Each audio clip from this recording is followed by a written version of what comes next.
how would you feel if you knew you did not have to be working? Now, I know some of you would actually be like, I like working. I just would feel better knowing I don't actually have to be here. I'm here because I want to. And if I have a bad day, I could find another role. Or actually, some of you are like, hey, I actually have a business I'd love to run. I just don't have the time and capacity. And I'm worried because financially, I want to make sure I can retire early one day and I don't want to work forever doing what I'm doing. So I see both sides. What I want to make sure all of you are not doing is working unnecessarily. And you would be surprised how often I see that while also being the meanest financial advisor. And when I say that, I'm not actually mean. A lot of you know that, but I just care that you do not run the risk of running out. And I care that I do not want you to be mad at me when you have $10 million at age 90 going, why didn't I work essentially less when I did not need to be working? And why was I beating myself up working so hard for that promotion when it turns out I'm already in a fine position? And maybe I did not need that level of responsibility. So most of my clients, I think some of you know this, they don't actually retire early. They go, wow, really good to know I don't need to keep working. Now, some clients I have absolutely are like, if I didn't have to work, I wouldn't be working. I'd be traveling and doing other fun stuff. But a large majority actually continue working. They're just doing something they enjoy a whole lot more. And sometimes it's they're volunteering and they're deferring their spouse's compensation into a different retirement account. Sometimes both spouses go volunteer. Sometimes one spouse opens up a business that they really love. So today I'm going to be discussing when are the signs to consider if you actually should retire. We're going to be discussing it financially as well as how to actually create purpose and fulfillment. Now, as always, I'm going to be starting with, I have one fun review of the week, and then I also have another interesting comment I want to share with you all. So, my name is Taublieb. I'm a certified financial planner.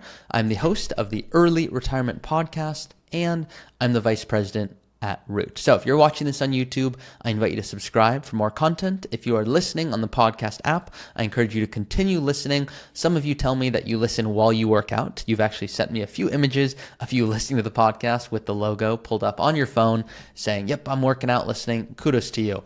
I feel like I have to really concentrate just to get my points across. And if you're able to actually listen to me talk about Roth conversions and what account you should withdraw from while you're doing some dumbbell presses, well, kudos to you. So the first comment, guys, I really love going over. This is just for fun. I try to keep, yes, some of you are like, listen, just give me the information. Enough of this fluff stuff. I don't do fluff content. I do not believe in fluff content. At least that's how I feel. Like when you go to the doctor and they go, how are you feeling? I go, well, not too good. I kind of need help because my stomach or whatever. And they go, it really depends. Like what I should give you. I go, I know it depends, but I need help. I need more than that. So I do as much as I can in this podcast to give you actionable advice and guidance so you can go, yes, I learned something and I can actually implement this. But I also want to keep it entertaining because it's one, fun for me, but two, hopefully fun for you to hear. So this is a comment. It's a little blurry on my screen here because I took a screenshot, so sorry about that. But you can see it's from Jal, Jal 10500, who commented, very full flight, LOL. I've been saying there's no such thing for years. On a previous video of mine, I discussed something my dad always says where I don't do accents or any, improv or anything like that. But when you go and you're on a flight and they go, excuse me, everyone, it's going to be a very full flight today. My dad always stops me and goes, there's no such thing as a very full flight. It is either full or it is not full. It cannot be very full. And so I said that in the episode and this person picked up on it and goes, LOL, I've been saying that for years. So some of you might think a little differently every time you're about to take off. And they go, we have a very full flight today. No such thing. So full or not full. So that's the first one. And the second one, this is a big one. This is in relation to last week's podcast where I discussed Roth conversions and should you implement them and when should you not. And so I just liked this comment. It comes from the first real Chewy, who says, before you run off and start converting your tax-deferred money to Roth, make sure you actually need to and that it's worth it. Remember that RMDs, required minimum distributions, is a problem only if it's forcing you to take out more money than you need. Meaning some of you are investing and you have a healthy pension and you've got some required distributions that are going to begin, but they're going to be minimal. Maybe it's $15,000 a year. Maybe it's $20,000 a year you have to take. And you're like, well, my pension brings in 60, my Social Security brings in 40. That's 100. And so a required distribution of 20,000, well, that's just going to go to my travel. So should I do Roth conversions? Probably not. There are many instances where I say do not do Roth conversions. And there are many instances where I say please do them or you are going to get annihilated. So if you want more information on Roth conversions, check out last week's episode. Now, this week's episode is all about what are the signs to consider when it comes to retirement. Well, my favorite story here is a client came to me and they said, Ari, I really feel like I should start thinking about retirement before I get there. I go, I'm with you. I agree. How are you going to do that? And they're like, what do you mean? I go, well, you told me you've got 3 kids. They're all still in high school. You also told me that you still prioritize your health and you do your best and that you miss date night with your wife. So when are we going to be able to think about retirement when you're working and doing all of these things? And they're like, yeah, I know. I just been feeling bad because one day I don't know exactly what I'm going to want to do. And I feel like I haven't thought it through. And I go, it's impossible. You are putting so much pressure on yourself right now. It's outrageous. How could you possibly know what you want to do before you get there? And they're like, I guess maybe I shouldn't feel bad about myself. I go, you shouldn't. There will be times when I tell you, you need to save more, or you need to invest differently, or we need to do this tax strategy, and here's why we're going to do it. This is not that instance. This is an instance where I went to the client and said, I really need you to stop worrying. I need you to start thinking about it. And I have an exercise and a worksheet that is going to help you out, where in 1 hour, you're going to be able to think about these things differently. It's called our post-career purpose finder. And many of my clients go through that and feel a whole lot better. But the point is, you don't feel right now, if you're going, yeah, I don't love what I do right now, or I do love, but maybe I should stop one day. I don't know exactly what I'm going to do. Am I going to want to play golf? Am I going to want to hang with friends? But what if they're not retired? And what if it turns out, I plan traveling, but, maybe I don't want to do it all the time. I want to be in an RV for a few months of the year and look around. But then what if I'm bored? Well, I don't want you to feel you have to have it completely figured out. If you came to me, I said, I've got it dialed in. I know exactly what I'm going to do. I'd say, great, let's talk about it. Because even if you think you do, you don't, because I can't tell you how many people come to me going, can't wait to travel, and I'm going to go to Hawaii, and oh my gosh, I'm going to spend all these times doing this trip and that. And then they like it, but not to the degree that they thought. And now they're bored, and they miss their coworkers, and now they consider going back to work in an unhealthy environment where they did not prioritize their health because they're like, ooh, maybe I spent too much, and maybe I'm not going to actually be able to spend what I want the next 30 years. I should just work another year or 2 years or 3 years. I don't want you to do that. I don't want you to worry. But the truth is, no one really, in my opinion, can actually start thinking deeply about how they're going to spend their time in retirement unless they financially know they are going to be okay in retirement. So once you know and you have the headspace to go, I'm not going to run out of money. I'm on a good path. Not meaning you're retiring tomorrow, but if I keep doing what I'm doing the next 5 to 10 years, it is clear I'm in a really comfortable position. Even if you can see you're in a comfortable position in 5 years from now, do I see that I'm on track? Great. Now let me start considering to think about what are these things that I should think about and how should I think through those? So number one is financial. And the truth is, you can always make more money. I'm not saying it's easy, but you always can. And too many people come to me doing what's called goalpost planning. It's not a real term. I made it up. Where you go, yeah, I think I'm good. I think I'm going to retire. Just 1 more year. Wait a second. 1 more bonus. Just give me 2 more years, babe. Imagine you're talking to your spouse. I'm about to call it, and then I'm going to stop working. And you keep pushing back and moving the goalpost. Yep, 1 more bonus. Yep. Once I have 2 million, 2.5 million, 3 million, I'm done. And now years go by and you're like, why didn't I retire? Now I've got plenty of money and I wish I would have actually retired earlier. Now I have people that come to me hoping that I'm going to tell them they can retire. And I go, I hope you work 7 more years. And they're like, I was going to retire next year. I go, well, you can, but if you want to spend what you say you want to spend and you want to do it sustainably, this is what I recommend. So they don't always love my answer, but I'm going to give it to them straight. And that's because they're not paying me to be their best friend. They are paying me for the honest, transparent guidance, which is naturally difficult for an advisor who I can tell you, because they used to be me, go, I really want to tell them, I can tell they don't love their job, that yes, I want to tell them they can retire, when in reality they should not. They should give you the tough love. It's just not always easy for advisors to do so. So the point here is you can always make more money. And I will be the first person to say, please work 6 more months because it's going to allow you to spend what you actually want the rest of your life. And I'll be the next person to say, why are you working? So thinking about time and understanding time is the non-renewable currency. And I do not want you working unnecessarily. Number 2, this is a big one for me. maybe the biggest one, I thought about putting it as number one, is about health. Someone came to me and said, hey, quantify for me, should I retire now or in a few years? I go, how about you quantify for me? I said it with less attitude, okay? But how about you quantify for me your health on a spreadsheet? And they're like, I can't do that. I go, no one can. I'm not actually expecting you to. But too often people come and they go, oh, I think I'm in a good spot to retire, but I don't know. Is it kind of close? I go, well, if you don't retire and start taking care of your health, all the things you actually want to do, the hiking, the travel, you're not going to actually have the ability to do any of these things because you're going to be so busy worrying about, oh my gosh, am I physically going to be able to do these things? And then there's going to be a day where you're not going to be able to do those things, maybe to the extent you'd like, and now we're in real trouble. Not trouble in terms of going to run out of money, but trouble in terms of, wow, we can't really do the things we've been saving and investing for. And that's a real risk to me. So I cannot tell you that the 5 most common ones I see, not fun. And a lot of you, sometimes I wish, I'm like, how could all of you see what I'm actually feeling every time I'm having these conversations? But the amount of depression, anxiety, heart disease, high blood pressure, strokes, if these are not managed well, it will take years away from your life. So I don't want you to work an extra year of a really stressful job so you feel a little bit more financially comfortable, when I would rather you retire earlier, either stop working if you're in a good spot to do so. You can always go back to work.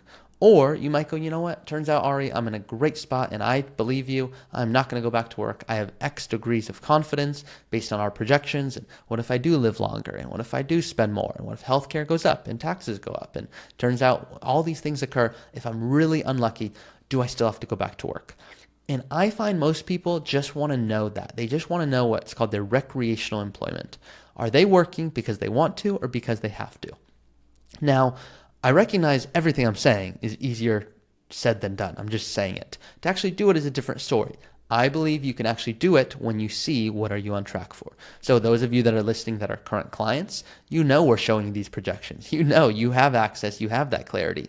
If you're not a client, well, I do have, if you don't have $2 million yet, which is the current minimum to work with us, or you feel like you will have that one day, but you just don't have it quite yet, or alternatively, if you just feel you're your own advisor and don't need guidance, I do have, and this is because I want to help as many people as possible, an academy. There's no one-on-one guidance, but it allows you to start running these projections on your own in case you wish to really see, do I need to do conversions and do I need to keep working, and start to present these ideas financially so you can think about the other things, purpose and fulfillment. How do you actually want to spend your time? And yes, there's an optimal way of thinking through those things.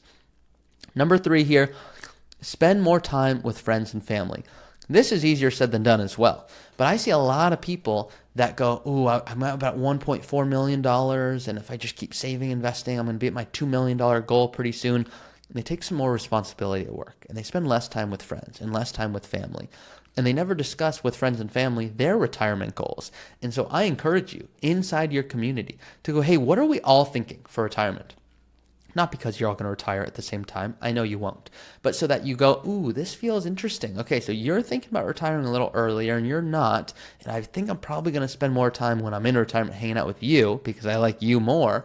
And so maybe I do keep working, because if I retire and, this guy wants to hang out, but I don't really want to hang out with him that much. And, I want to be with my spouse, but she doesn't want me all the time, or he doesn't want me all the time. I really don't know how I am going to fulfill my time. Now, some of you are like, this sounds silly. What the heck does this have to do with financial planning? But it actually has a lot to do with it. And you'd be shocked how many people retire and go, yeah, you know what? I really wish I could retire with my friends, and I kind of wish they were more educated, and I'm just frustrated because they don't have as much money. And so this leads me to number 4. A lot of people wish that they would have gived more, meaning they come to me and going, hey, Ari, I really wish I would have given more throughout my life, and I'm in my 70s and I still have plenty of life left, but I still wish I would have given more throughout my lifetime because I'm now in a fine spot and I have plenty of money, but it's really not worth as much. I should have given and helped more along the way. I go, what's your definition of giving? They go, I wish I paid for my friends' flights who did not want to come on trips. And they were too frugal. Some of them had plenty of money, but they were too frugal to spend the money on the trips. And others truly did not have the money and would have been embarrassed if I spent the money for them, but I could have done it in a sly way and I regret it. I go, well, that's very, very powerful stuff, and I want to share that with my audience. Is that okay? And they said, please do. So That's number 4 is giving. Now this, I kind of said it as number 1 already, but financial readiness. Are you financially actually able to retire? Like, what are the signs to retire? Well, do you need to keep working? Now, when it comes to the financial readiness, it's not as simple as, okay, does the math kind of pan out here? Because we might be discussing you not working and needing income for 40 plus years. Do not feel you need to have it all figured out. You could not, even if you tried.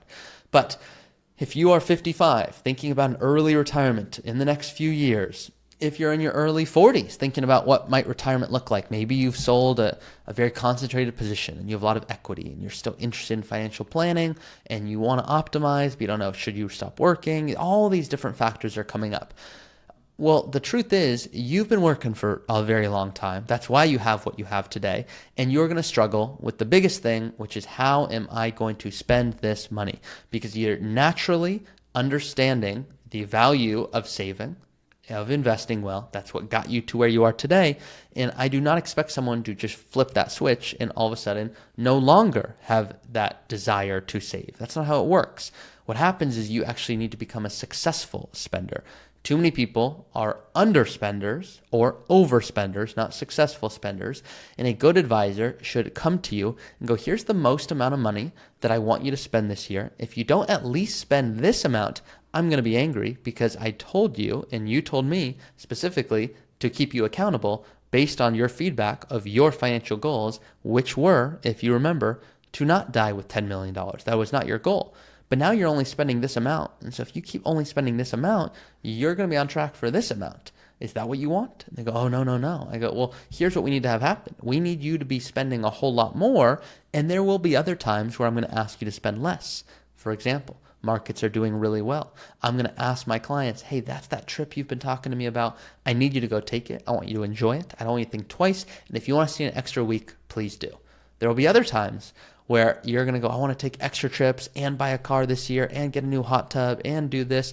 And I go, great, you can do all of those things, but here's what it means it could look like in terms of spending in retirement. And they go, ooh, that's like not enough. Like, I feel like I want more than that. I go, great. Then your other option is to spend less, go back to work, or invest differently. Which of these resonates most with you? And more often than not, they go, oh, I like my investment strategy right now. I understand the approach. I do want to make sure I'm tweaking things the right way, but I don't want to go back to work. So maybe I should just spend a little bit less. And I'll go, not forever, just for these few months while markets are down. We do this tax strategy. Here's what it could mean you could spend next year. And you be intentional about that process. I want you to think about your portfolio like a business. If your business is doing well, you might go out and hire, you might buy more equipment. You're probably not going to do those things if your business is not doing well.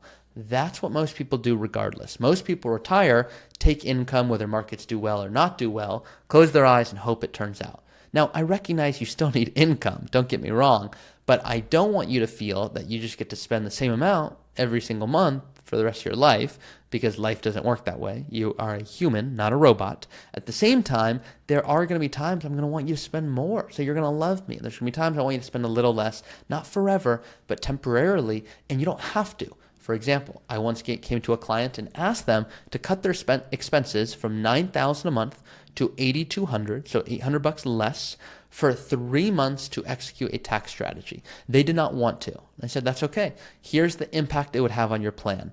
And they said, Ari, before you show me the number, will I still be okay? I mean, is me cutting $9,000 to $8,200 going to mean I retire comfortably and run out of money? And not run out of money, or that I run out of money? I said, no, you're still going to be okay. We're just optimizing here. This is just, it would be the equivalent of having about $70,000 to $80,000 more dollars for future years to spend. And they said, wow, good to know.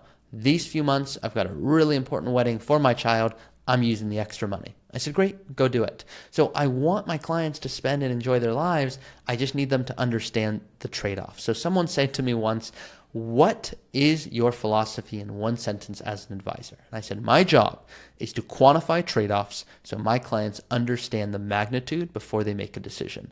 And that's my job. And it's to keep them accountable and make sure they don't pay more than they need to in taxes. So guys, that is it for today's episode. If you're looking for more guidance like this, please do rate and review the show. My only ask is that you share it with those that you enjoy listening to podcasts with, if there are any friends that you do so.